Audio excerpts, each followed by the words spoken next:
let's give it a twist, right? So green, everybody understands, and then green in Spanish is VRD, but it's actually pronounced Berde, right? So and Berde in Tagalog is also green. So that's why we gave it a twist and basically named it BRD. So before we come up with the proposals, we always study the customers' operations, how they operate, what's their load consumption like, and the pattern of their load consumption. Hi, my name is Morris Zhou. I'm the co-founder and group CEO of Berde Renewables. You're tuned into Power Podcast. Hi, my name is Patrick Zhou. I'm the co-founder and CEO of Berde Renewables. You're turning to Power Podcast. Welcome to Power Podcast. This is a channel where you can listen to in-depth discussions of issues relevant to the Philippines energy sector.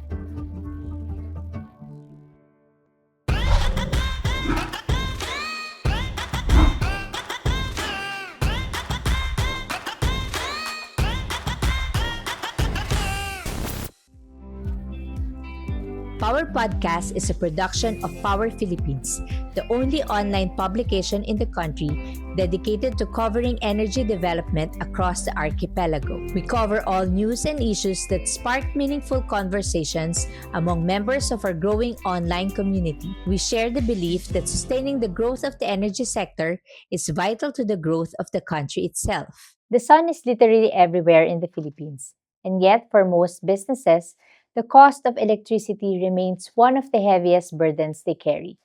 What if you could cut the bill significantly, put nothing down, and go green at the same time? That's not a pitch, that's the business model of one of the country's fastest rising solar companies. Today, we sit down with two men behind Berde Renewables, Group CEO and co-founder Morris Zhou, and President and co-founder Patrick Zhou. Together, they brought decades of renewable energy experience from Australia and the Asia Pacific into the Philippines, built one of the country's leading commercial and industrial solar businesses from the ground up, and then took it to an entirely new level, partnering with global infrastructure giant I Squared Capital to launch Berde Renewables in 2023. Whether you're a business owner looking to slash your electricity costs, an investor watching the clean energy space, or simply someone who wants to understand what the country's solar transition actually looks like on the ground, this episode is for you. Let's get into it. Let's start from the very beginning. Where did each of you grow up, and what did young Patrick and young Morris want to be when they got older? So I grew up in Sydney, Australia. When I was in my early days, the dream profession was to become a lawyer. Right? So but I guess eventually I ended up on a very different pathway, which was being a serial entrepreneur in the renewable space. How about you, Patrick? Born in China, Shanghai, and migrated to Australia with my parents all 13 years old. My childhood dream is to become a famous chef. Uh, and my career didn't pan out that way, mainly because of Morris. He drove me into the renewable energy industry. How come you did not end up being a lawyer and ended up as an entrepreneur instead? Yes. Um, you know, this renewable opportunity came about in Australia in 2009, right? So a very close friend of mine introduced to me the concept of solar photovoltaic. So I don't come from engineering background. Did a bit of research, and at the time, the Australian government was very supportive of kickstart the whole energy transition. So I think at the time I had probably two pathways: in either go and find a job, or try something, fail, and then go try to find a job. So I kind of took the riskier pathway, thinking that, well, if I failed on my entrepreneurial pathway, I can always go find a job. So that's how this whole sort of journey started in 2010. And how did you find each other? Yes. Patrick? So we knew each other since, what, 16 years old? I think 15. 15, 16. I still remember very vividly the first real conversation that I had with Patrick was when we were basically hanging out with a bunch of friends in a PC cafe, right? and all the kids were playing at the time a game called Counter-Strike. So probably people my age would know what Counter-Strike is, and I had no idea how to play that game. So he was actually sitting next to me in the PC cafe, and I didn't know how to use the mouse, the keyboard, what was what, and he was very patient and patient enough. He was teaching you. Exactly, right. And I said, "Oh, hang on, like this, this bro is, someone who I can hang out with in school." So I think that's where, the relationship started. So it was a very pure, genuine sort of childhood relationship. What was your first impression on Morris at that time? Morris. Well, what convinced you to teach him? Patiently teach him? teach him the Counter Strike. The reason is actually very simple, right? Because he speaks Chinese. Like I mentioned, and look, I migrated to Australia when I was 13, right? So at the time, my English wasn't that fluent, wasn't that good. And Morris is the first friend of mine that actually speaks Mandarin Chinese. And and we also speaks the same Shanghai Chinese dialect, right? That basically bring the friendship much more closer. Yeah, and obviously I trusted in him. Likewise. Yeah. So you're both accountants, because Patrick took up accounting in Macquarie University. What was your Accounting and finance as well. Yes, accounting correct. as well? Yes. You didn't copy from each other's. We Or probably, were did you? we, Or you? no, I think we. You mean copying Copying, our yeah, homeworks? yeah. We probably did. We probably did. But you were helping each other through college. Helping each other. 100%. Yeah. How does someone with that background end up building one of the Philippines' leading solar companies? So, like you, Morris, you've been in the renewable energy since 2009, mentioned.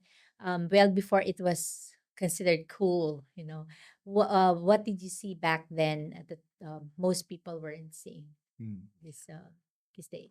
Yeah. I think like most good things in life, they kind of find you rather than you seeking them. I think this opportunity stumbled across my sort of labs at the time was, obviously not being coming from an engineering background. I had very little knowledge of what solar PV was. So, so I had time on my hands. So I did a bit of research, went onto the internet, read some Wikipedia, did some Google research, and realized that at that time in 2009, the Australian government was looking to heavily subsidize the transition from fossil fuel to renewable energy and was adopting the same mechanism that Germany was basically rolling out at the time, which was the feed-in tariff, right? So it was, for me at the time, it wasn't a big vision of building a big company. It wasn't a vision of being ESG, like all the stuff that we actually know today. It was very simple maths, right? So the opportunity came, did the maths, right? So when you add up the maths, I was saying, well, this seems to be a very lucrative business because the Australian government was actually highly promoting users and in industry to actually kickstart the industry. So, knowing Patrick since, 15, 16 years old, naturally he was the first, I guess, It was the first one that you first one that I approached, yeah. approached and say, hey, look, would you like to just give up your day job and join me? Yeah, I was- for no pay. So what were you doing at the time, Patrick? I was working as an accountant in one of the accounting firm Okay. for 6 months Mm. until Morris actually approached me, right? And then goes, "Oh, bro, I'm going to, start this solar company, right? Would you like to join me?" I was like, what is solar? Like, I have no knowledge about solar whatsoever at the time, right? So, obviously, Morris explained it to me. I also did a bit of research myself. Found out what exactly Morris just mentioned. The government is actually subsidizing the solar at the time. What benefit solar can actually bring to the household and things like that. And to me, everything just stack up, right?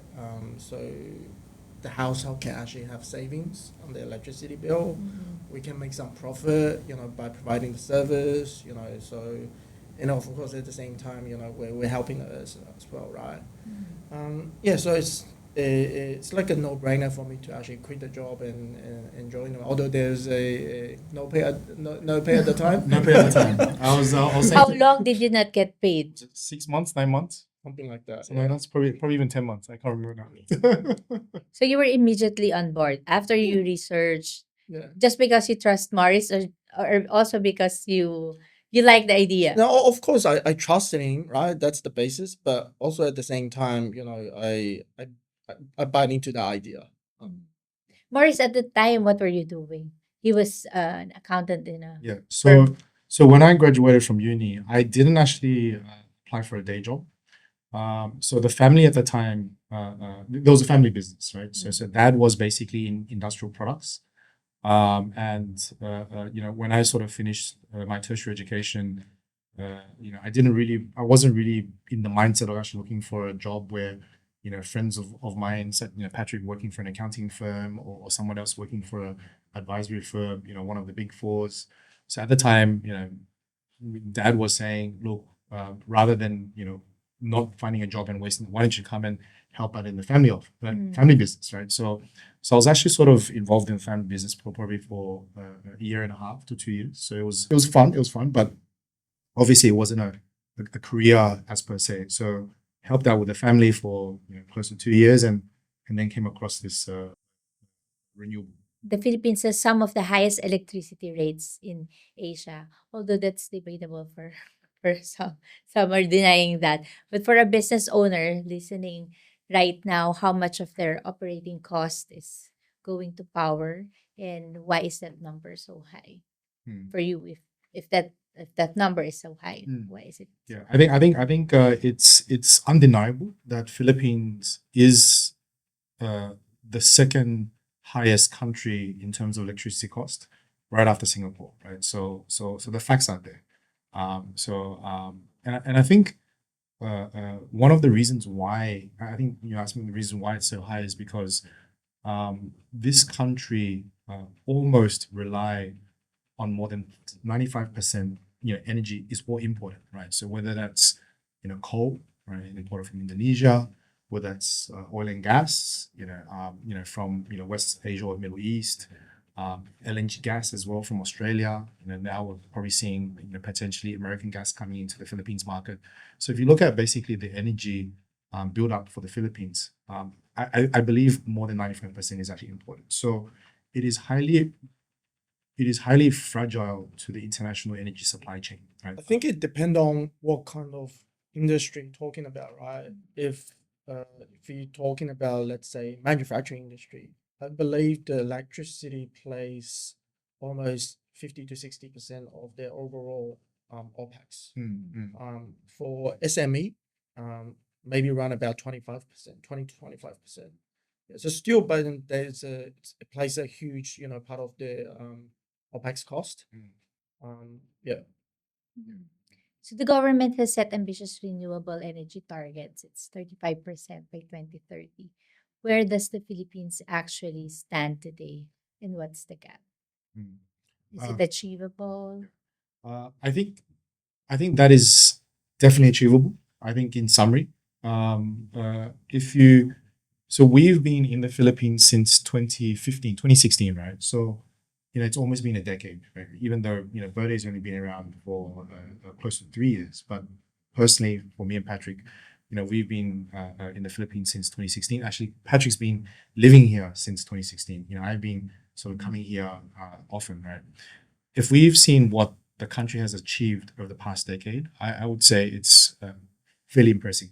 It is impressive, right? So, the government is not just setting up policies for the sake of setting up policies, but these policies, such as the Green Energy Auction Program, which the DOE has actually launched a few rounds here. But I think the Philippine government is doing what it can to build that energy resilience, right? So, is there a gap? Yes, there is gap, and these gaps these gaps exist because there are fundamental blockades in trying to get projects up in the Philippines, right? There is a fair few red tapes, or more red tapes than there are in other markets such as Australia. So I can always refer back to Australia.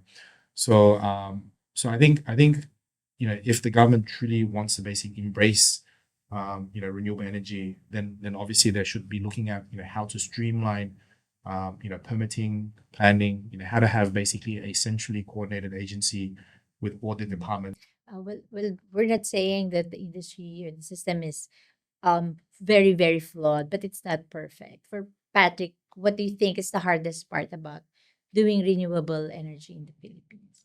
Think for me, based on my past experiences, right, back in the mountain days doing EPC as well as being a developer now as in Berde, the most challenging part is always the permitting.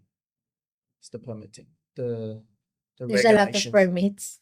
But yeah, other than the permit, I don't think there's any significant difference compared the whole overall EPC process. Between Philippines and other countries, especially Australia. It's pretty, standardized, straightforward. I think the knowledge base for renewables in the Philippines is actually compounding very quickly.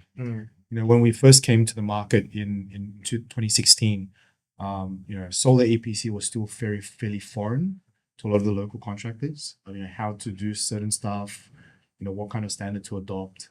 So a lot of our first class of employees at Mountain M, they've now all gone to other organizations, and obviously that knowledge also replicates, right? So I think on the delivery side, the engineering, procurement, construction side, this market already has a fairly good grasp on how to deliver these projects efficiently. But obviously there's still room to improve. Here's another issue that's been said over and over again. It's grid. The grid infrastructure in the country hasn't always kept up with the push for renewables. How much of a real constraint is that for Verde, and what are you trying to do? So grid constraint is a global constraint for any markets that we've seen, right? So we've seen Germany market going through grid constraints. Australian market is going through grid constraints.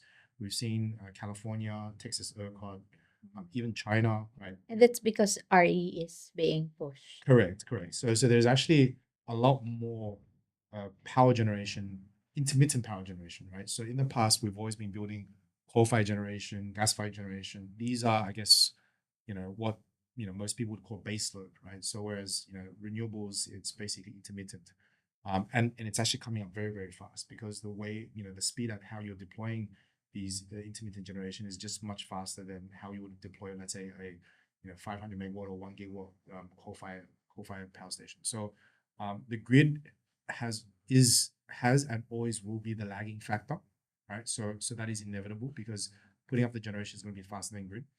How does that actually affect Berde? I would basically say it does not actually affect Berde that much, or if at all. And the reason I'm saying this is, back in Australia, when me and Patrick, we were doing projects in Australia, we were basically doing large-scale utility projects, right? Connected to the transmission network.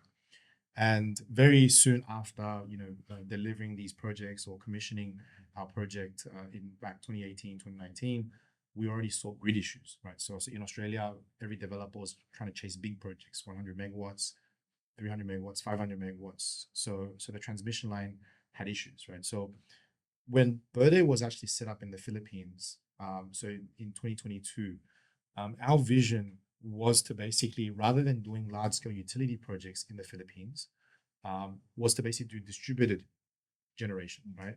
Given that Philippines is a nation of 1,000 islands, actually I think 7,000 islands or more, right? There's a lot of islands. 7,000. I'm still counting. I'm still trying to Low tide or high tide? low tide. So we were thinking, does it make sense, to actually go and try to do what else? Because Australia has an abundance of land, whereas land in the Philippines is very scarce, right? It's probably one of the most scarce commodity, given the population to land mass ratio. So the position of the company was always to actually push ahead with distributed energy, right? Starting with rooftops, which most of them were idle real estate. So hence, therefore, if you look at Berde, our strategy in the Philippines, we started off what we call behind the meter CNI. So we don't actually feed the power back to the grid. We actually feed the power directly to the consumer, the commercial and industrial consumer.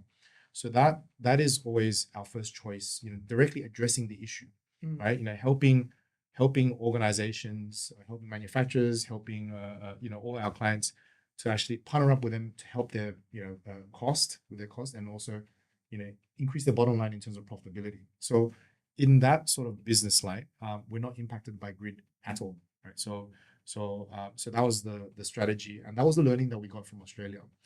The second business line that we're looking at right now is what we call embedded generation.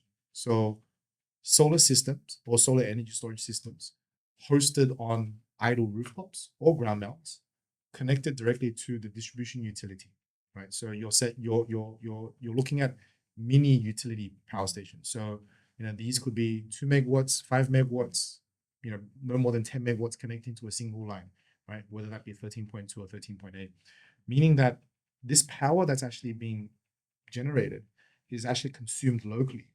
We are not relying on the transmission network to actually transmit the power from, let's say, I just came from Cebu yesterday, right? So let's say a power station in Negros and trying to route it through the high voltage line to Cebu, right? So we are a big advocate of distributed generation, is because we believe that solar is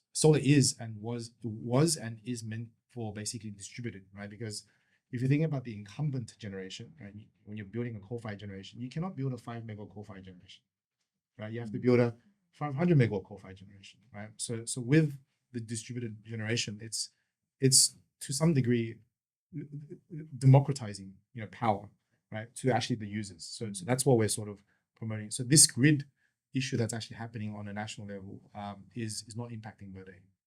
So you mentioned that you immediately saw Patrick and saw maybe he could join you. Yes. So he left his job. How about you? Where did you get the money to set up Mounting? So at the time, so coming back to the friend that I was actually referring to, so at the time when we actually set up the company, the working capital, we didn't need much working capital for overheads because we weren't paying any salaries anyways, right? So only overhead that we actually required was basically for the lease of the warehouse, right? So I recall at the time, I reached out to my dad and said, Dad, lend me. I think I asked for 50,000 Aussie dollars, right? I said, give me 50,000 and I will repay you back, in 12 months time, right? 12 months time. Well, I forgot what the name was. So obviously, my father was quite encouraging, saying, look, I'm not expecting you to return the money. But you did. Which I did. I think your dad actually gave you 100,000. Was it 100? Yeah. I always Pretty generous. I remember that. was it 100? Okay. I always thought, he says it's 100, but I think I only received 50. Yeah. So that was sort of the kick-starting capital, to start the business, and then, and then through relationship, right? So at the time, I think relationship is very important, and that sort of is very true wherever you are in the world. So at the time, the mutual friend of ours, her family had a strong relationship with a manufacturer in China, right? And and we said, look, are you able to actually convince the manufacturer in China, to give us basically stock on credit, right? So obviously with only 50, because a container at the time would cost close to 350,000 US. So a container of solar modules at the time was very expensive. How much is it right now for container? For container, less than 100,000. Yeah, that's right. So it's the cost has come down quite very dramatically. So that friend actually helped out, saying, look, I'll put in a word with my father. My father will put in a word with the managing director of the manufacturer. So we were able to actually sort of get stock on credit for 90 days, right? So the pressure was on to basically turn around the stock within 90 days because the money had to go. So that's how everything started to kick off. So the first system, that we signed up was a 1.5 kilowatt. Yeah, 1.5 kilowatt residential system, right? And And then obviously, the biggest system that I think at the time you were like 10 probably kilo, 10 kilowatts, kilowatt. 5 kilowatts. Yeah. Right? It's very, very small. So that's how we sort of started off, and in the early days, Patrick and I would actually be with installers, right? Go onto rooftops, right? Experience how the installers actually, install the rails, the cables, put the panels on it, how they actually commissioning and testing the inverters, Learn the whole process. learn the whole process. It's right? impressive because both of you are accountants. We're not from Yes, or a chef to be.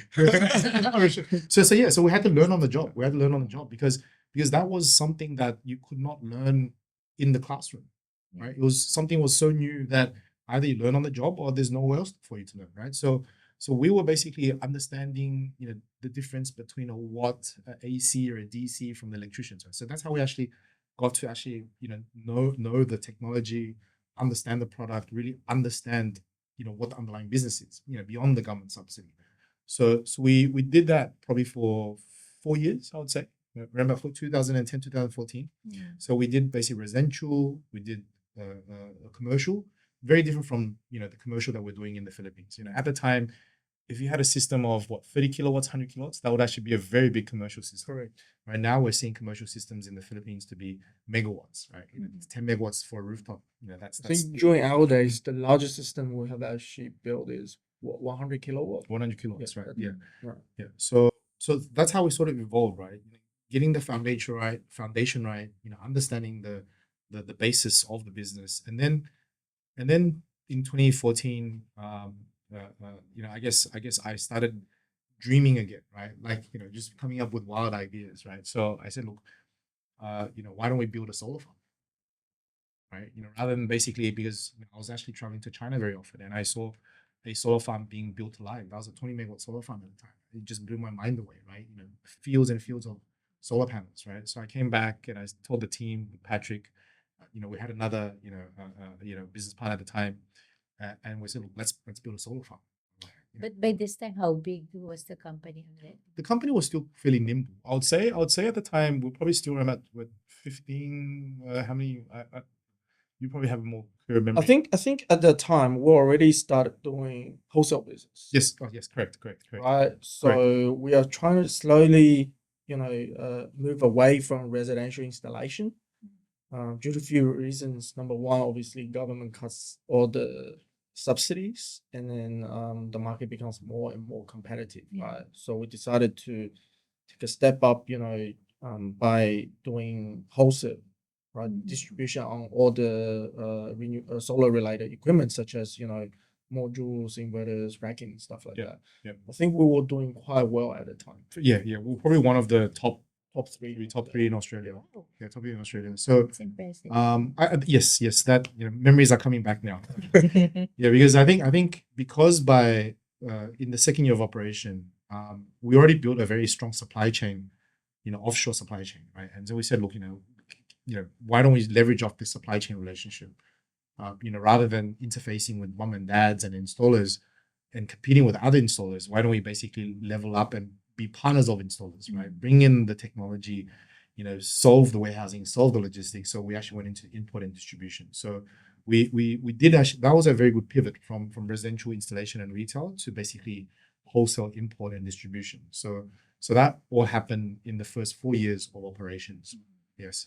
And then 2014 came, and then they came up with this idea saying, let's basically build a solar farm. Solar farm, yeah. And then off we went, knowing nothing about how to build a solar farm, right? Just like how when we got into the business, knowing nothing about solar PV, right? So,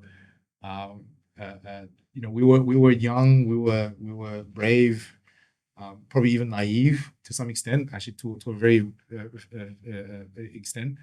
But yeah, we were able to, from 2014, worked on the first solar farm.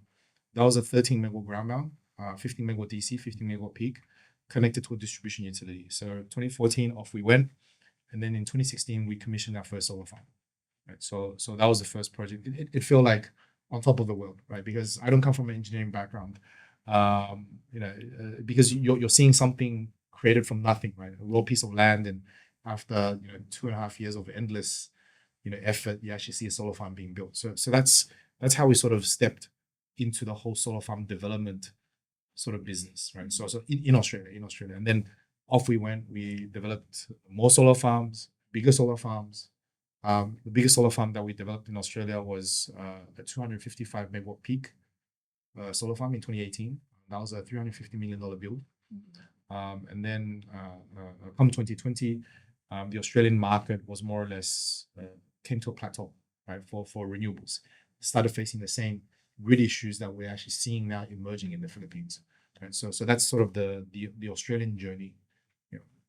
Building solar farms in Australia, now you decided to go to the Philippines. How did you convince now Patrick that you're going to branch out and move to another country? Obviously, he convinced me again. Once more. No, it's I think the story is like that, right? When we actually decided to focus on utility project development in Australia, also we have actually decided to close down the wholesale distribution business, right? Because obviously we wanted to put all the resource into the project development. However, we have actually realized that there are actually a lot of renewable opportunities in Southeast Asia, right? In fact, we got invited by I think is it Thai government or I think it's the Thai government, right? There was a conference back in 2016 or 15. I cannot remember the exact year, but we were invited. So both me, Morris, and our one of the other business partner, attended the conference. We actually learned a lot about what the energy markets are like, in Southeast Asia.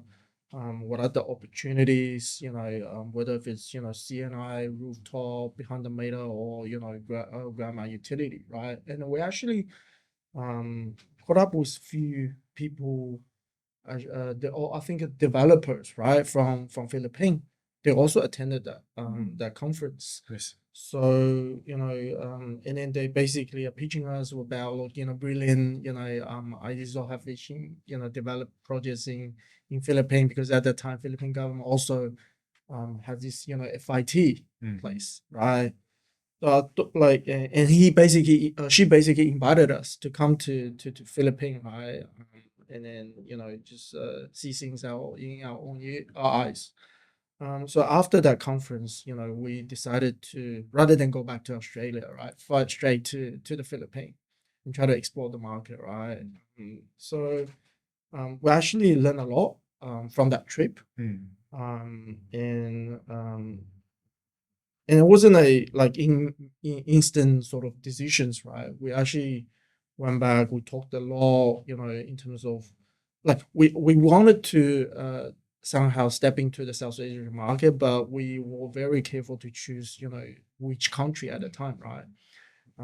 Obviously, Thailand is the country that we talked a lot at the time, because the market was actually more mature at the time. There's already ground mounted utility scale projects being built. Obviously the government policy, everything is there. But I somehow convinced Morris, instead of go to Thailand, let's go to Philippines. Right, just a couple of reasons. Number one is obviously Philippines has the second highest electricity price. Okay. Right, and the other reason is actually the language. Because we're very good in English. Correct. Everyone basically speaks English here. You're not gonna encounter any language barrier. Right, and then I think the third one is to do with the legal sort of system. Right, it's actually more close to to our system. So I think that's and then also at the same time, it's more like a family sort of things. My father-in-law used to do business here in the Philippines. He stayed in Philippines for more than 5 years for his own business. So at the same time, I have some families and relatives here. So they actually, it is one of the reasons that I choose Philippines rather than Thailand at the time, right? And then I think we if we look back today, I think we made a right move. Uh, And because of the culture also, Filipinos are very hospitable, very caring. So when you started establishing your presence here, how was it on ground? There was not much. I would understand there was not much culture shock because, as you've said, the reasons that you chose the Philippines over other Southeast Asian countries. But how was the first like business day? Mm. I think that question has to be answered by Patrick. He's the yeah, it's he's the quite challenge from the start because obviously it's a new market, right? And then you have to learn everything from the scratch, right? From the policy, the regulations, right? And obviously you have to build the companies from nothing, right? So for the first 6 months, just here by myself, right, and try to learn everything. But you were already. I mean, he's getting his pay for the first 6 months that he was here. Oh no? yeah, yeah. At the time, he's already getting- yes. yes, I already have stable income. yeah. So I have to basically build the team from the scratch, right? And we have to, hire people that share the same views and values with us, right? Yes, very Because I think our strength is, the experience. We actually been in the market for quite a while at the time, right? We have good relationship. We know how to basically build a quality system, right? So we basically we implemented the Australian standard into this company now then at that time, right? So it's quite challenged to actually fulfill all of these positions, right? Engineering, especially like those engineers, project managers, people actually knows how to actually build a solar system because at the time solar is still kind of new to this country, right? And to find, those experts within such niche market is one of the biggest challenge. To learn all of these regulations and policies, it's challenge, but it only take months, to overcome it. But to build a experience, and also capable team, that is the biggest challenge at the time. How small was your manpower before when you started? When I start for the first 12 months, I think there are only less than 10 people. And now, how big is your? Our team here now is 50, a little over 50. That's good. That's good. So by the time Mauneng Philippines became a recognized name in commercial and industrial solar EPC, what did you get right that others were missing? You started with Mauneng Philippines Yeah. even before Yeah. it became Berde. I think like I said, I think it's to do with, the standards that we set up within the organizations, right? So right from the engineering, like we make sure or we have the most optimum design for the customer. We only uses, quality components and materials for the projects. And we apply Australian standard, in terms when it comes to the implementations, right?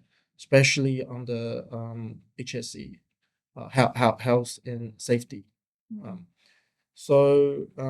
also at the same time, we have actually realized that there are a lot of customers that we have actually spoke to are actually suffering.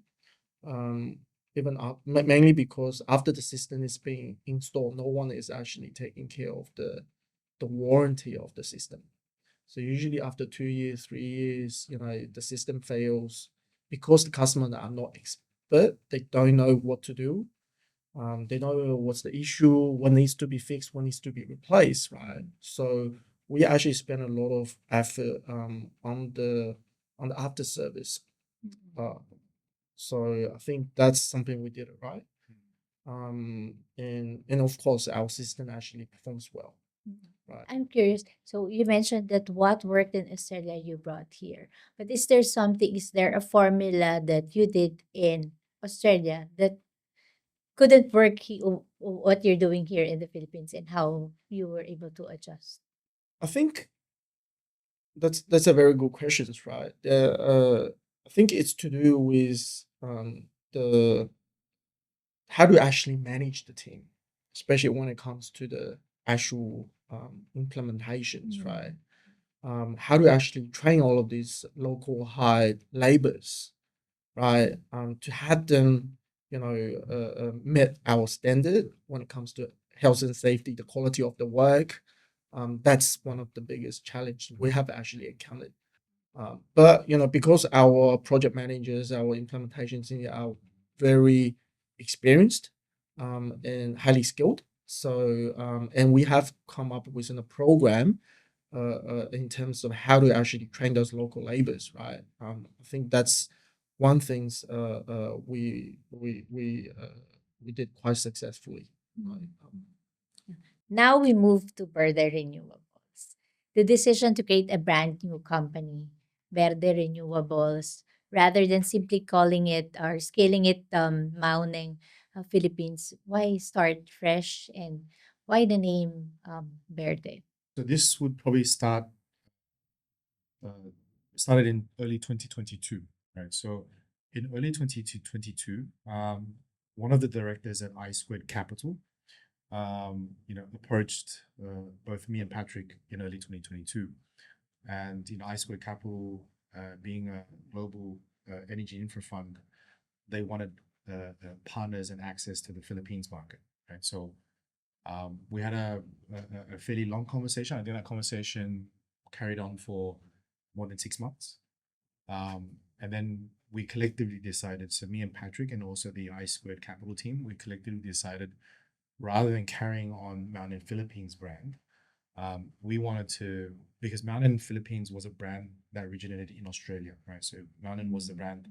We wanted to actually create a new platform or a new brand, which was basically recognizable and is not foreign to the local Filipino market, right? So that was the thought process. So we already knew, okay, we're gonna phase out the Mountain Philippines brand.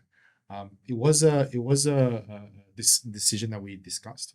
There's pros and cons in phasing out a brand which we spent 5 to 6 years building in the Philippines market. But I think, in the long term, it made a lot more sense in basically having a domestic brand, a domestically brewed brand for the Philippines. So that was sort of the first condition. Second condition is we were I think it was Patrick, myself, and I Squared Capital's team. We were pressing for time to actually name this new company, right? So I guess We did this survey. I So was basically there a searched. contest?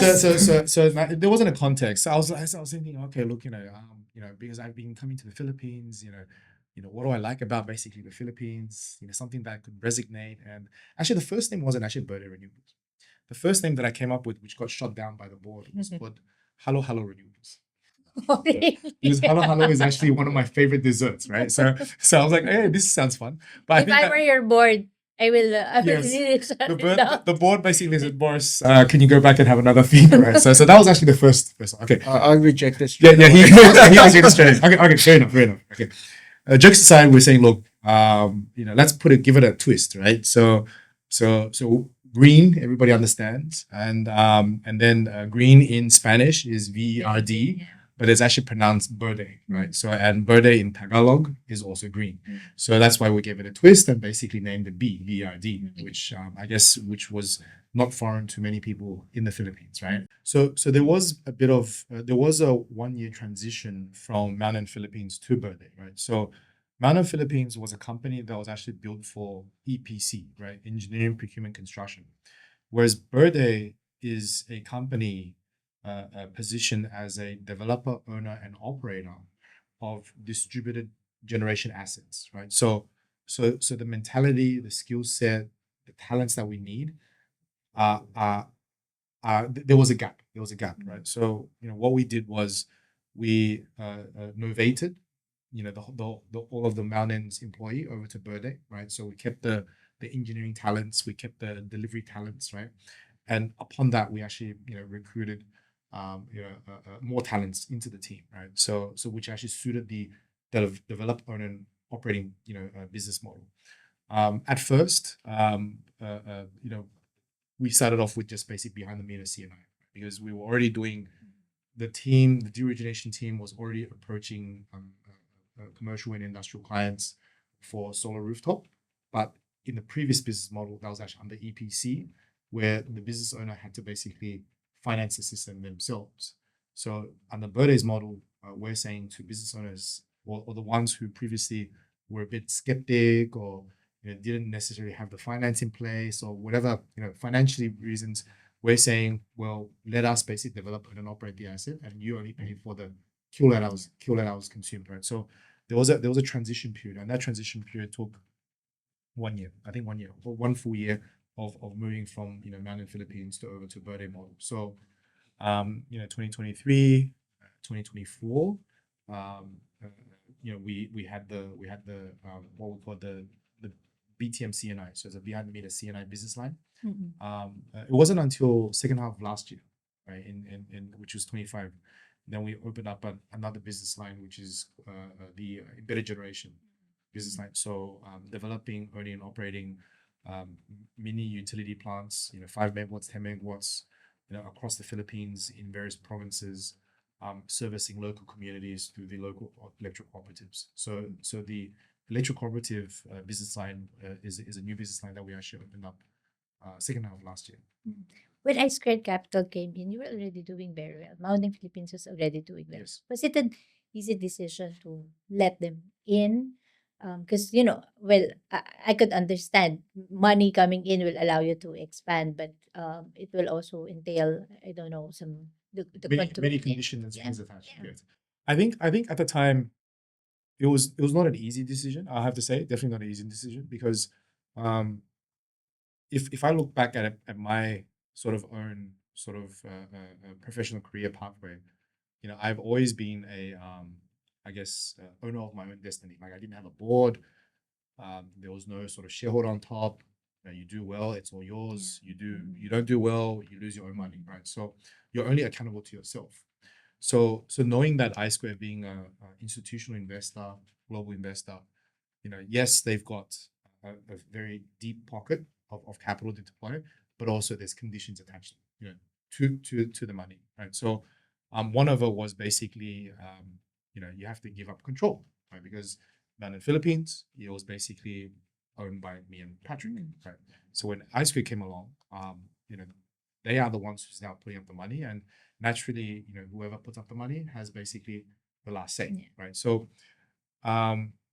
which I think for every sort of founder or co-founder, that's probably the first struggle point. Do I give up control or do I not give up control? But I think in 2022 when we sort of played that out, taking personal feelings aside, or the personal feel, right? Do you have control? Do you not have control, right? So the fundamental question really was, do we want to basically be 100% owner of a $10 million company, then a 10% owner of $1 billion company, right? So it's and if you basically look at how businesses grow, founders will always be relevant, or co-founders will always be relevant in the business when they actually provide value to the shareholders, right? So it's not by basically owning how much, trying to control how much share you have. So I think at the time, me and Patrick, we had I guess a lot of discussions around this, and because by 2022, especially for Patrick, he's already been in the Philippines for 6 years now, right? We're saying, look, if we carry on this journey with iSquare, it's another, at least a few more years journey. But then again, we will be working with an institutional capital that may or may not actually turn out to be easy to work with, right? Or not easy to work with. So I think in any sort of marriage, I would call it, this is a marriage, right? You have to have a leap of faith.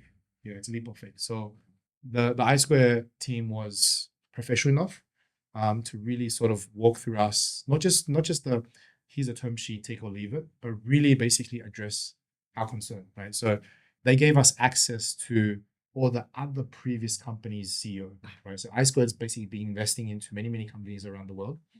I think right now they've got more than 90 portfolio companies globally.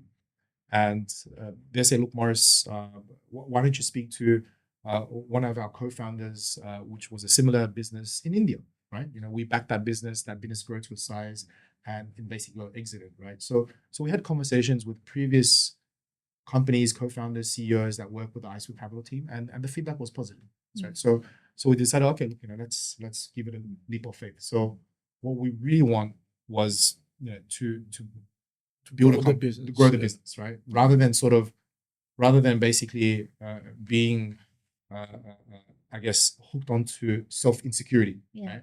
So what else? And then we're gonna say, look, if we basically grow this business, if we do well, the shareholders will not be able to leave us. That's the thing. Yeah. First, when you were first approached by I Squared Capital, did you ever think of asking them why us? Why of all? I mean, they were looking for companies. I'm sure they're considering a lot of companies. They wanted to go to the invest in the Philippines, but why Mountain Philippines when there are other companies Yeah. that they could invest in?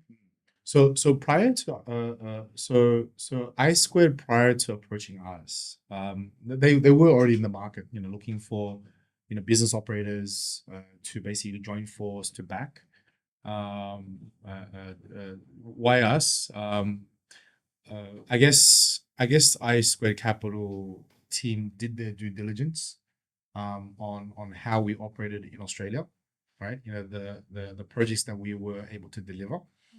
And also, so that's basically in Australia. And then they also did rounds of due diligence, Yeah. on Mountain Philippines, Projects that we the actually projects that we developed. did, what was our reputation in the market. So I think they did a round tour and they realized that we were, serious business operators, right? So and we weren't just sort of fly by night cowboys coming into the market when there's money, and when there's no money, it's leaving. So we've been sort of, really like sinking into this industry for, I think this year's close up to like 17 years now, right? We started in 2009. So back in 2022, that was 5 years ago. So that was already like, more than 10 years in the industry. So Patrick, Maurice already touched on this a while ago about the solar PPA, but if you can expand in how, for example, your clients have benefited from a solar PPA and a zero capex is what you're offering. Yeah. Yeah. So the main difference between a power purchasing agreement versus, the upfront payment called capex projects is that customer do not have to pay anything out of their own pocket and still be able to join the benefits of solars, right? So if you still record that in the past, when I mentioned about a lot of customers actually suffering from, the system fails after a certain time period, right? Whether it's due to, components issues of, workmanship related issues, PPA can actually solve that issues for the customer because the asset is actually owned by us rather than, the customer, right? So whatever happens to the systems, it's in both parties' best interest to get it fixed as soon as possible, right? So that's one of them. And then obviously at the same time, because customers do not have to pay or invest it in the into the system, right? They can choose to actually use that amount or capitals to invest in something that they know about. For example, their own business, maybe expand their production line, upgrade their machinery, to improve their productivity, something like that. I think that's the main, difference between a power purchase and agreement versus the capex. And then, like I said, zero upfront payments. Someone is looking after the system for the remaining 25 years of the contract. Make sure that the system always performance is best, right? And then in the meantime, you still be able to actually enjoy all the savings. So it's basically leaving the expertise to you. Correct. Leave the expertise to the experts. yeah. And while the customer can focus on their own business. And for other CNIs who have already had their rooftop solar installed, you can actually replace them Is that part of the business model? Yes, yes, Yeah, yes. yeah. So what we've come across a lot of conversation is over the past many years, companies have, in the early days, have decided to actually install their own solar system, right? That could actually be already a 5 years old system, or a 7 years old system. But like what Patrick was saying, many of the businesses, they are not expertise in maintaining the solar system, right? So and when the system actually breaks down, the original install is no longer around. A lot of the businesses are having big headaches in terms of what to do, right? Because every day the system's not producing power, that is basically A loss. a loss, right? So we are now coming across conversations where clients have already installed a solar system, and we go in and do an audit, right? We go in, we conduct an audit, and we see how the system's been performing since the day of inception, right? And we've come across live examples where a system should be performing 40% higher than it should be, right? So we came in because of how they're maintaining it, how which is sometimes non-existent, right? A lot of the companies, they think that solar, oh, hang on, it's passive, right? You don't have to maintain it. You just switch it on and you don't have to do anything. But that's not the case, right? Or some companies think, oh, look, the only maintenance they really need is just hire a cleaner and mop the panel every quarter. That's actually not true. There's actually a very high preventative and corrective maintenance that needs to be attended to, right? Where sometimes, and most of the time, it doesn't actually make sense for one organization to actually hire the expertise to just maintain a 3 megawatt or a 5 megawatt system, right? So that's where we came in. So what we're doing right now with some of the clients is we come in, we do the audit, we show you that you could be producing a lot more power, right? And the value proposition here is, why don't you sell me the system, which is on your balance sheet, sell it to me at book value, right? You may have bought it it was 5 years ago, 10 years ago. Sell it to me at book value, and then I will basically do all the repair. I'll basically make sure that if it's underperforming, I'll make sure that it's actually performing to where it should be at the right level, Or even upgrade it. or even upgrade it, right? Upgrade the inverter or upgrade the panels. Make sure everything's compliant. And we have also seen a lot of non-compliant systems out there in the market, right? So we're making sure that it's upgraded, compliant, functional, and then we will write a PPA, right? So it's almost basically giving capital back to the business. So pardon my ignorance, but the solar systems that you install with your clients, does that also have battery storage? The ones that we've actually installed so far, they don't, but we do actually have a fair few projects in the pipeline, which is going to be basically solar based. So whether that be ground mounted embedded generation. So in recent times, all our conversations with electric cooperatives is basically solar based, right? Time shifting the daytime energy to evening peak to help them hedge against the WESM high price, right? So that's with EG, and also with clients, with CNI clients who are very ambitious with their green energy supply. So we've come across a client who says, look, I want to basically have 6 hours of continuous green power from solar. I'm willing to buy the block of land next to my facility to cater the solar system, right? So these, you need basic energy storage. So energy storage is now very quickly, I foresee being it all depends on the situation, but there is more and more application for energy storage. I guess this question is for both of you. You have an entire portfolio. Which project are you most proud of? You Patrick, first. I wouldn't say like there isn't a particular project that we are very proud of, right? But there are projects that we actually learn a lot from it, right?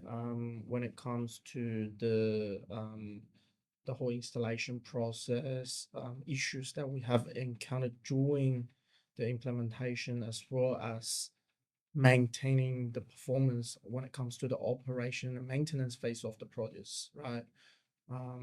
That's actually posing Mm. We actually learn a lot from that particular projects, which is a very good things to actually to actually learn from. I think without these projects, there are a lot of things that we probably cannot even imagine. Right. Yeah. Was it because it was marred with challenges or Challenges. Challenges. Challenges. Yeah. Yeah, challenges. I think because every client is very unique, Yeah. right? So even though every client has a rooftop, it's very unique.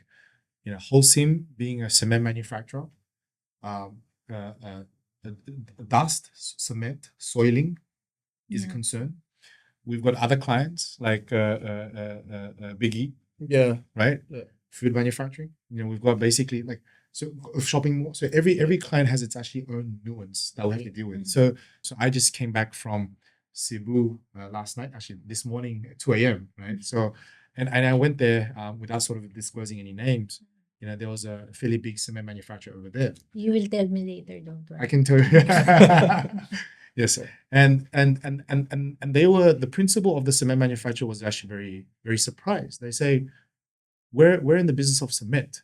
There's a very high soiling loss. Yeah. I'm very surprised that you, Berde, you're interested in basically, taking on our project, right? And I had a very lengthy conversation with the principal of the cement manufacturer, and told him the lessons that we learned, on our first project, right? And that's from that lesson, we then basically learn and basically apply it on the next project, right? So I think that experience gives confidence. Yeah. So I would say the most challenging projects are basically the ones that we actually feel rewarding, I guess, to some extent. Pain during the Yeah. it's painful during the process, but after the fact that you get to climb climbing the mountain's always painful, right? Getting to the top is rewarding. Yeah. When you see the first power bill come in for a client after going solar and they call you, what do those conversations sound like? He's in They couldn't believe it. Yeah, it was- It's like Yeah. I told you so.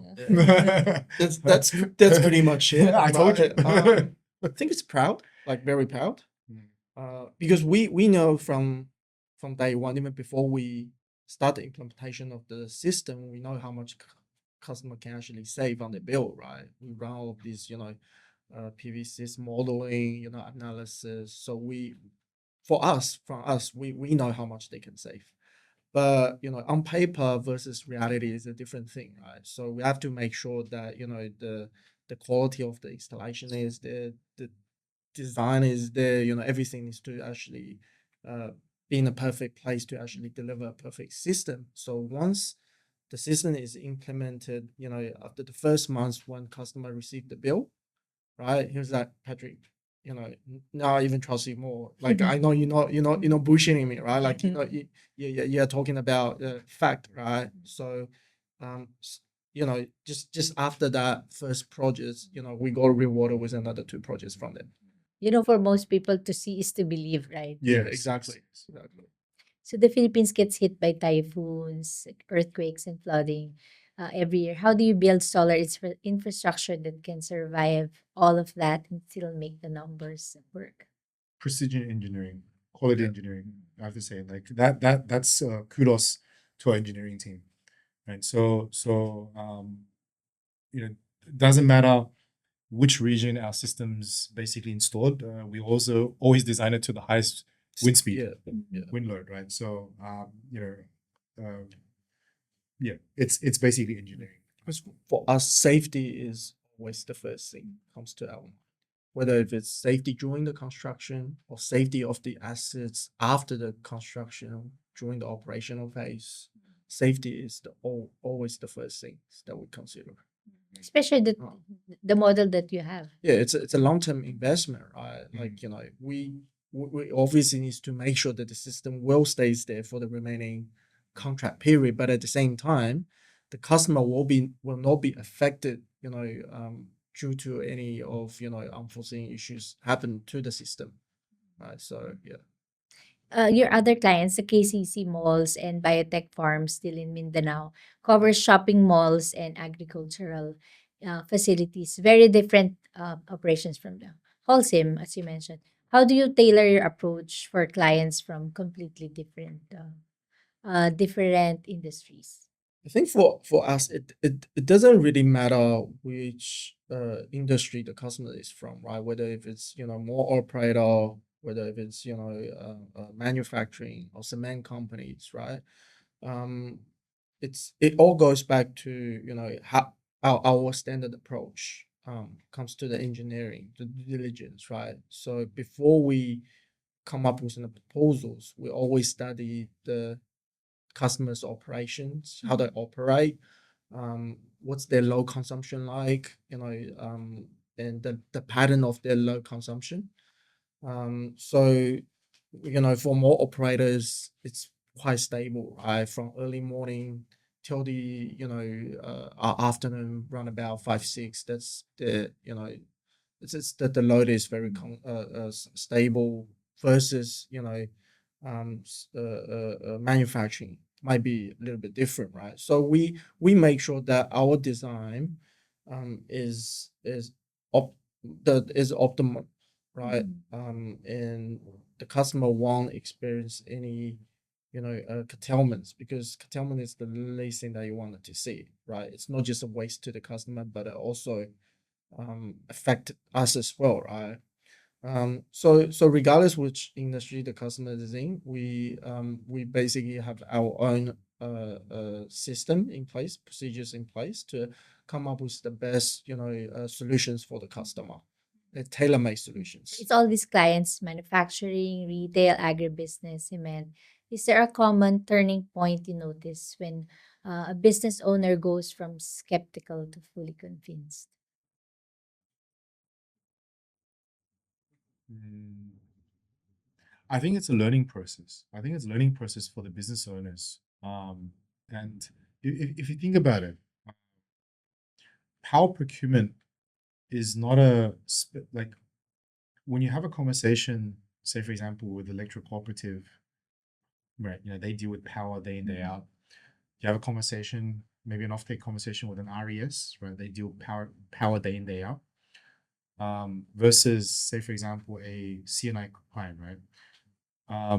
And this is what we've seen around the world. Most CNI clients, especially the family owned, right, the mid tiers, I would say they don't necessarily have the expertise embedded, within the organization, because it's not like they're going out there signing up 20 years contracts every day, right? So hence therefore that education process takes some time, right? So from showing of interest to when a deal might close, typically that sort of period is on average 9 months. So you really have to be patient and incubating that relationship. And that's typical, family sort of practice that we've actually seen in the Philippines, right? Or actually, not just the Philippines. I guess that's quite evident around the world if it's a family-oriented, run business. When it comes to big corporates, they already know what they want, right? So before coming out to the market, they would have already, spoke to a consultant. They've already basically drafted up the TOR, terms of reference. They already exactly know what they want. So they're basically coming out to market and say, "Hi, Berde, we know what we want now. Would you like to participate in our procurement process?" So that's the two typical sort of process that we go through. And I think it all comes down to trust, track record, and trust, right? So I think that's what the turning point is, because we can spend go over there, give them PowerPoint presentations, show them the number, show them this, show them that, show them the contract, but fundamentally, this relationship between Berde and the CNI, I say this is basically 20-25 years financial marriage. It's a financial marriage, right? So we are basically looking eye to eye and say, do you want to marry me for the next 25 years for this power purchase agreement, right? And if there's no trust, you cannot say I do. You cannot say I do. So I think that's where the turning point is, right? When your client, especially for the family owns, they see how genuine we are, how transparent we are, and because despite this, very interesting, despite Philippines being a population of more than 100 million, people know people.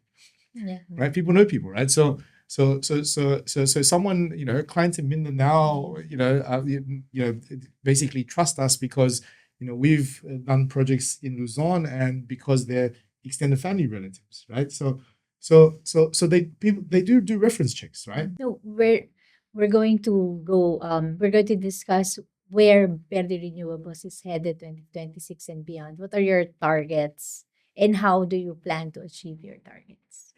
So Berde Renewables right now we operate in two markets. So the Philippines being our home market, and we have expanded into Thailand at the end of 2024. Right? So in Thailand, we're in that market through a joint venture called Berde PSS. So it's basically Berde and as a majority owner, and with a local partner, the PSS group, right? So that's the Thailand market. So for Philippines this year, our target is we want to be able to actually sign up and close 150 megawatts AC of distributed energy, right?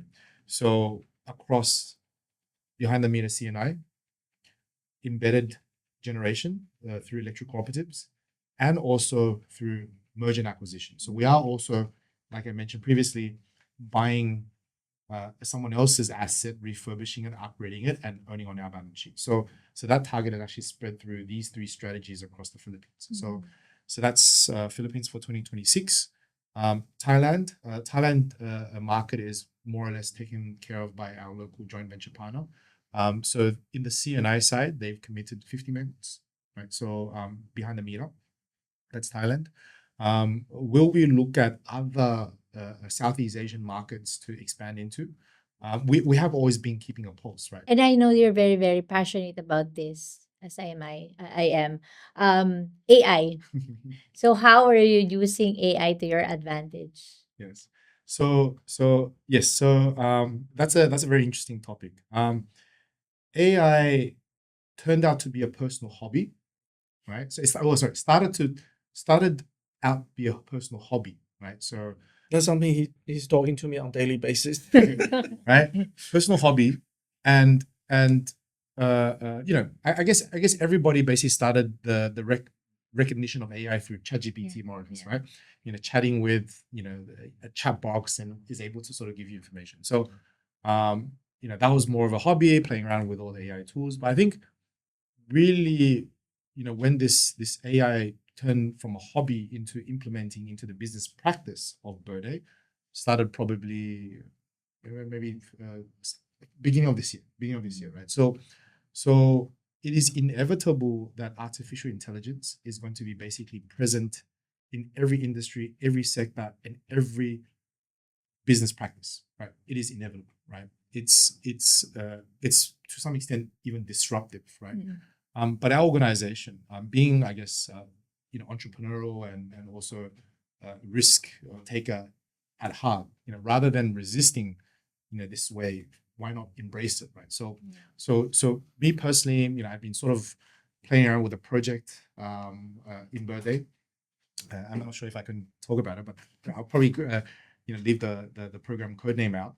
Is I've built my own agentic AI, right? My own artificial intelligence driven executive assistant. Right? So and over the past couple of weeks, I've demonstrated to the team on how powerful it can be, right? So that's just on a very small scale, right? So being able to actually do 80% autonomous of what a human EA could do for me, this agentic AI is able to do for me, right? Whether that be doing the basic stuff, email triaging, Outlook basically, Outlook email triaging, calendar scheduling, email responding, data retrieval from SharePoint because we're actually using Microsoft environment. So all the basic stuff. From that all the way to, we're now looking, because our asset portfolio is coming online, right? So we've got basic operating assets. AI is basically applicable throughout the whole sort of life cycle of the asset, but let's jump all the way to sort of, when the asset is built, right? So in the past, when an asset is built, companies like us would be subscribing to online monitoring platforms, right? So we're experimenting now, saying rather than having humans monitoring, what's actually happening at the plant, we are now getting basically the agentic AI to basically monitor the plant on a minute by minute basis. And whenever there's basically something that anomaly actually happens, the agentic AI will be able to actually prompt the asset manager and be able to actually send a ticket order directly to on-site contractors to go and inspect. So everything's basically fully automated, right? To some extent. So that's just like a tip of the iceberg, right? I could probably continue this topic for a very long time. So this is what we're actually doing very differently in Berde. So we're now basically embedding, operational artificial intelligence from deal origination through engineering, through project implementation, and through asset operations, right? And what that gives us is an edge in the market to be able to actually move faster and with higher quality and precision. And so, and be able to actually do more projects. So what we're doing right now with one of our sites. So I've sort of, I did this hobby literally last week, and now I'm basically having a conversation with the asset management team.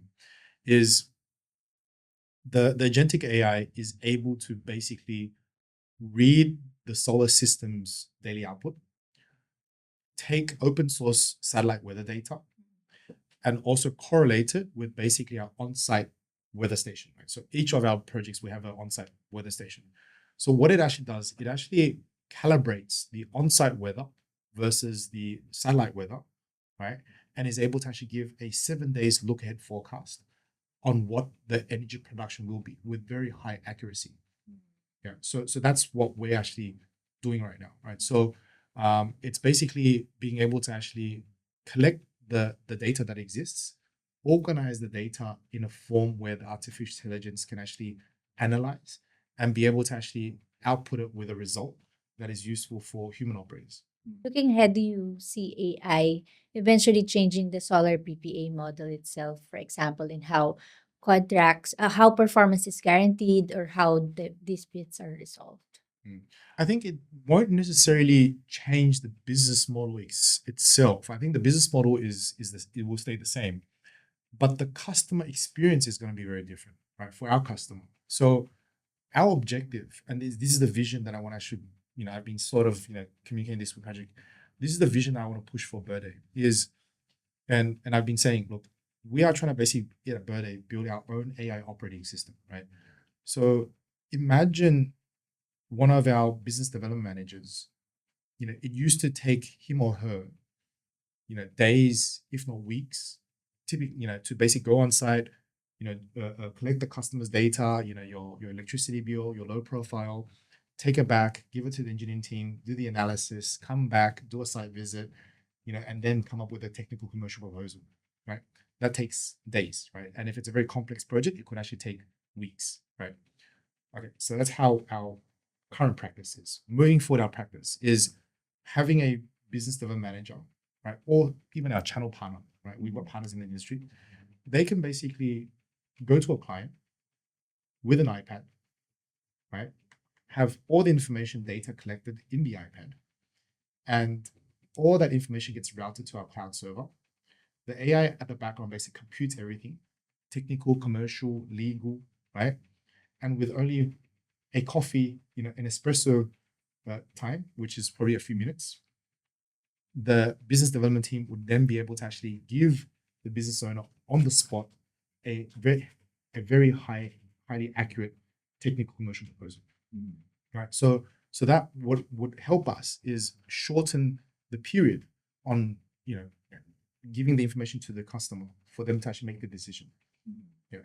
So that's just so that's it doesn't change the business model, but it will change the way how we conduct our business. For Patrick, if Verde hits everything you've set out to do, what does the Philippines look like differently because of it? Obviously, number one thing is that, you guys want, or the country want to experience, all these energy crisis, which, you're experiencing right now. All this, lack of energy supply. Yeah. Right.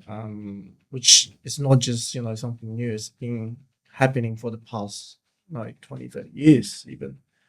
Right. Yeah, and then everyone becomes more independent when it comes to energy. Okay, let's do the quick fire. Quick fire. Okay. You answer each of the questions. So number 1, solar PPA or solar EPC, which is harder to explain at a dinner party? You, Morris, first. Solar PPA. How about you, Patrick? Solar PPA. Why? It's because it's a financial product. In the end of the day, it's a financial marriage, a financial contractual relationship. How about you, Pat? Yes, the same. Like you're not just explaining about the system itself, but also the whole logic of the PPA. Permitting delays or grid connection issues, which one is the bigger head? Although you mentioned earlier, grid connection is not much of an issue. For us, I think For us it's permit. For us it's permit. I was able to talk to one of the key leaders of an RE company, and he said that it's only in the Philippines that you have permits that's from letter A to Z, and he literally listed down everything. We really do have permits from A to Z. Yeah. Some of the permits that you actually have to apply twice before the start of the project and end of the project. Patrick, one word to describe Morris as a business partner. Responsible. Hey, yeah. Because the first time that you asked him to pay with you Yes. on a venture, you actually succeeded. So, Morris, one word to describe Patrick. Reliable. That's why he chose you. The Southeast Asian market you're most excited to crack next, besides Thailand? Indonesia. How about you? Are you eyeing for another? Vietnam. Yes. Me, it's Vietnam.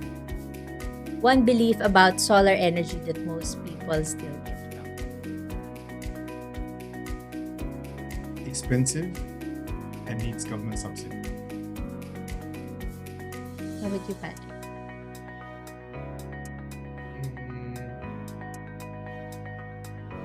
Yeah, I think you described correct.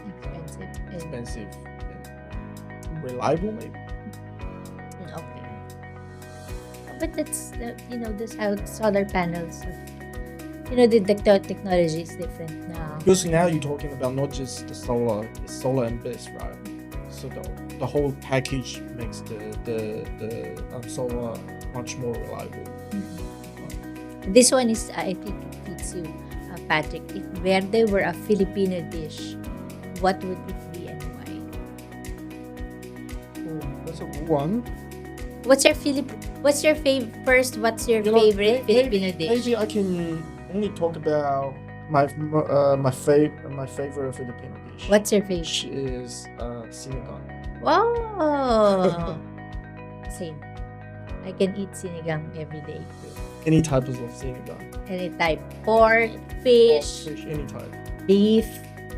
I guess it's because the taste, the sour sort of taste, it makes this dish very unique. And it's in a way that Filipino. I think Filipino people are actually very, very different to most of the people from the Southeast Asian countries. I'm not sure if you have actually realized that. No, it's people. It's very unique. It's very different. I mean, the culture, the history, the levels of hospitality. I think it's one of the best among all Southeast Asian countries. How about you, Morris? It's very hard to pick. How about I've got a few dishes. Sinigang is probably your favorite as well? It's probably favorite as well. The first time I came to the Philippines, that I really liked it that time. I still like it now. If we're talking about soup, recently I'm actually in love with beef bulalao. yeah? Right, so I think I had that last year when we went to Midland, right? Oh, the Tagaytay. Tagaytay. Yeah. And he showed me this is a beef bulalao. So Yeah. I'm actually having beef bulalao. Yes. We always go to Tagaytay for the bulalo. So I think that's probably my favorite right now. You said You said Patrick is a good cook. So does he cook for you? Yes. Oh, actually, he does. He does. In the past, I don't think. Very good for you. I think back in Sydney. Back in Sydney, right? That was a Not long, here. long time ago. Yeah, Probably yeah. 10 years ago. So I did cook for our staff. For everyone who's in the organization. was that the Christmas party? No, I was just out of nowhere. Like they asked me to cook this laing for them. Laing! Yeah, so I cooked laing for them. Wow, impressive. That's hard to cook. I'm a Bicolana. My father is from Albay, so I know how to cook laing. And it's kind of difficult because there's a lot of process going in there. You have to, Ingredients that you Yeah. have to get from the wet market. Right? yeah. So, yeah. Wow, laing. I have to taste Patrick's laing. Okay, sure. We'll make that happen. Rooftop solar or ground mounted, which one is more underrated? Rooftops underrated. I think for the Philippines, given that land is a very big scarce, like land is scarce, right? So eventually it's going to be basically food security versus energy security, right? So I think in the Philippines the rooftop is highly underrated, and there's if we were to fill up every single rooftop in the Philippines, my guess would that would be easily 2-3 gigawatts. One thing you wish the Philippine government would do tomorrow for clean energy? About the permits. Will it still be about the permits? Maybe cut down the number of permits. I guess. Yeah, permits is one thing. Maybe to lift the cap on net metering. Mm, No, yes. right? Yes. Encourage more distributed energy. Yeah. Right. So encourage business owners to host big systems on their rooftop, and for whatever energy consumption they cannot consume, feed it back to the grid and share it with the neighboring consumers. Yeah. Net metering. Early morning site visit or late night client? Now or before? Both. Both. I think I used to do early site visits, but I think these days I'm doing more late night Late time. night. Yeah. For me, it's a early morning site visit. You're a morning person. What's a clean energy buzzword you'd like to retire? Tree hugger. Tree hugger? Tree hugger. I'm not sure if that's the expression in the Philippines. So back when we started in Australia, people who were talking about green energy, people who were talking about environments, were called tree huggers, right? It was a bit. It had a bit of a negative connotation, right? Because obviously clean energy transition, environmental was not a thing 16 years ago, right? But I think now, it's probably a word that needs to be retired. Maybe more so in Australia. How about you, Patrick? What's a clean energy buzzword that you'd like to retire? To retire? I haven't really thought about this question, to be honest. Clean energy. What that I wanted to just retire. Coal is cheap or something. Base load. Based I think base load. Maybe, I don't know. I want to get rid of curtailment. Curtailment. You know what? Yeah.